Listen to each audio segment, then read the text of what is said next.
I wanted to start off by saying I did vote for Donald Trump. We are possibly going to lose our farm if NRCS doesn't hold up their contract with us on the EQIP program.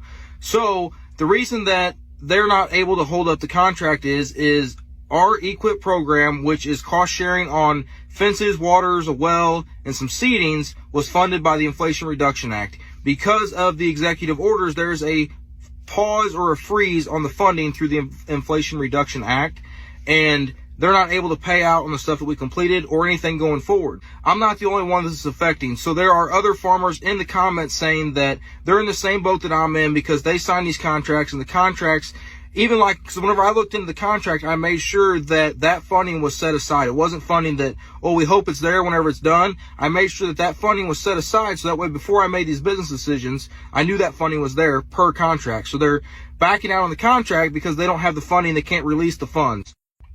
Well, it's all fucking over. I am officially losing every fucking thing. This farm is getting fucking sold. I have gone fucking broke.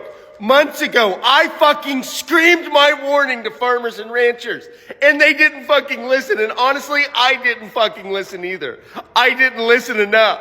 And now I am paying the price. I am paying the consequences, and they are coming after every farmer and rancher next. It's not just me. They showed up a couple months ago. This started, and it only took 2 months for me to fucking lose everything. And nobody seems to care. Nobody wants to help. They say you brought this on yourself. You opened this fucking door. You did this to yourself, you farmers and ranchers. I didn't fucking know that bringing home one little baby jackrabbit and then feeding it after midnight would make it multiply into thousands of fucking jackrabbits, and they would start eating my fucking cows and make me go broke because I don't have any fucking cows left. Guys, the jackrabbits are done with my farm. I'm selling everything. They will be coming for yours next. Heed my warnings. Don't let the thumper monkeys at your door. Are you kidding me right now? I seriously couldn't make this stuff up even if I tried. This guy voted for Trump, and now he's lost his farm. Why? Because he either didn't know what Trump was actually planning, or Trump never told him. But guess what? He still gave him his vote, and he's not alone. This is happening to a bunch of farmers. They voted without really knowing what they were signing up for, and now the economy is hitting them hard. This is why I keep saying, you've got to do your homework before you vote. Learn what the candidate actually stands for. Don't vote for someone who's going to make your life harder. That just makes no sense. It blows my mind every time. Anyway, that's where we are now. If you like real talk like this, hit that like button, subscribe to the channel, and get ready. I've got more videos coming that'll surprise you even more. There are a lot of people who are very concerned out there who voted for this administration.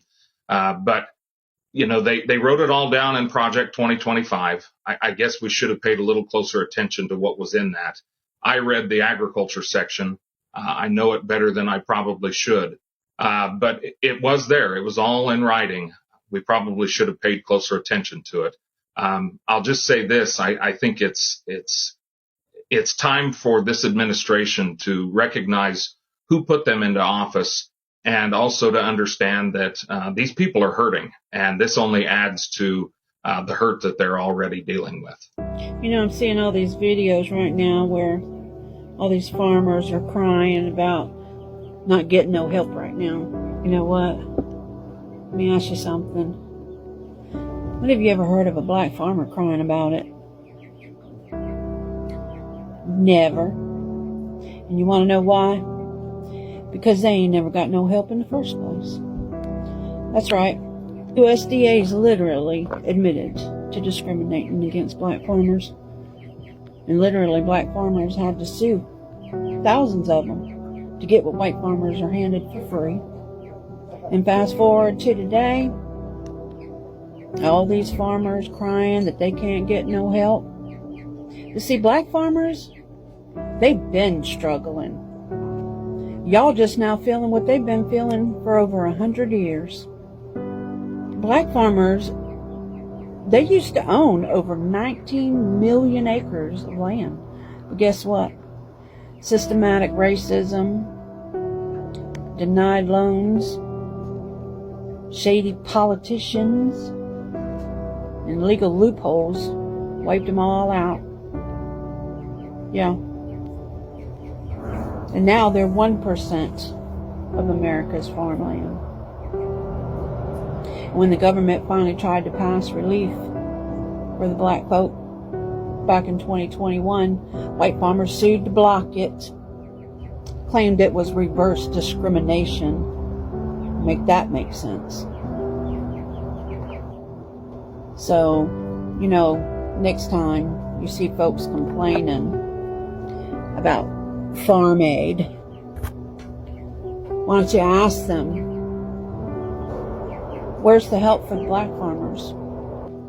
Ask them why their struggle is just now important when others have been suffering for centuries. I need your help to save my farm and many other farms. I wanted to give you guys an update on what we figured out with our contract through NRCS. So to give you some backstory, if you haven't watched the previous video, please go out, watch that previous video I've got on there. We are possibly going to lose our farm if NRCS doesn't hold up their contract with us on the EQIP program. So the reason that they're not able to hold up the contract is our EQIP program, which is cost sharing on fences, waters, a well, and some seedings, was funded by the Inflation Reduction Act. Because of the executive orders, there's a pause or a freeze on the funding through the Inflation Reduction Act, and they're not able to pay out on the stuff that we completed or anything going forward.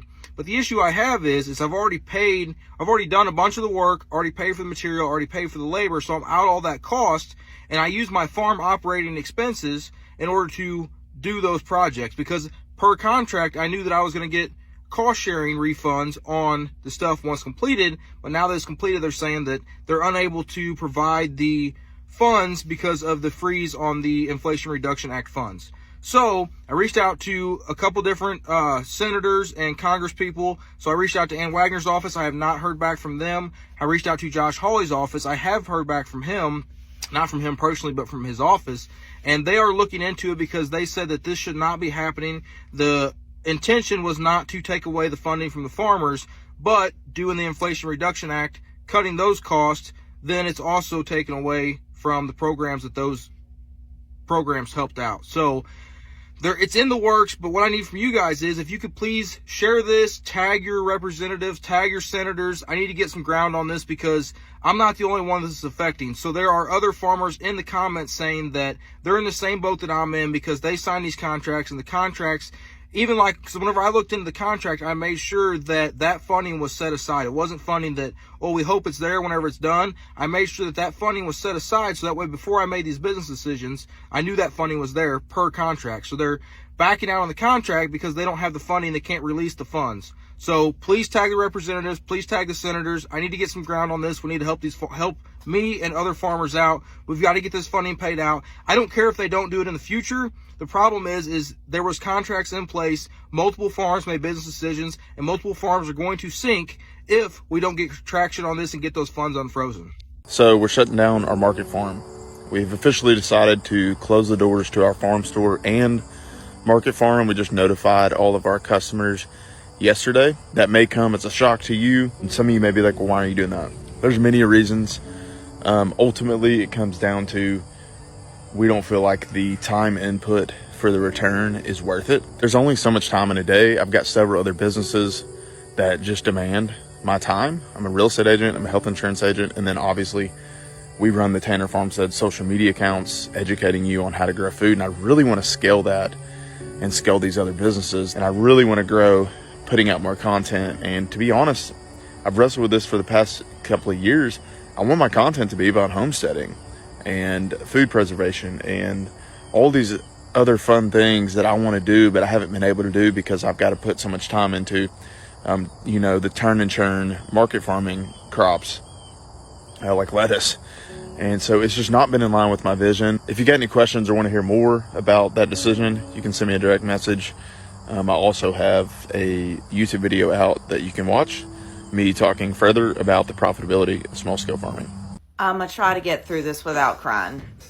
My name is Louise, and me and my family own a wheat farm in Kansas.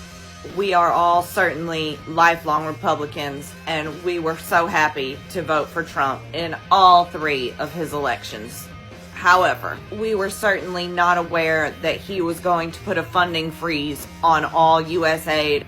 100% of our wheat produce is bought by USAID and shipped out of the country.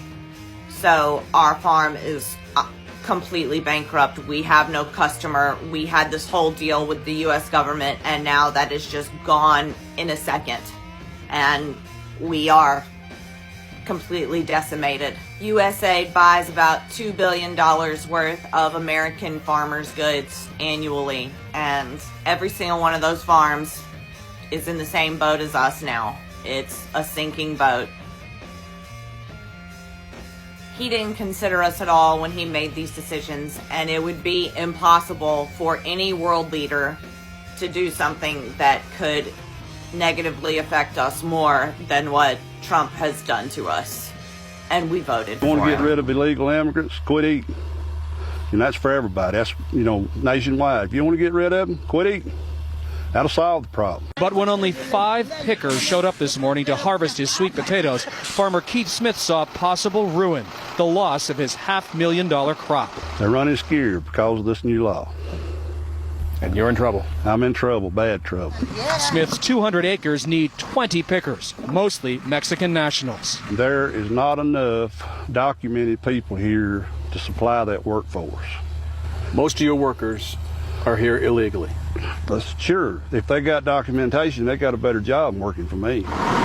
Fernando Aldeman, a Mexican national, has worked Smith's farm since 1992. Everybody's just scared. Yeah. Now, are you here legally? No. No. So, are you scared? Yeah, I'm scared. I'm scared, Smith's pickers make about $100 a day. He supports immigration laws, just not this one that threatens his 3rd-generation family.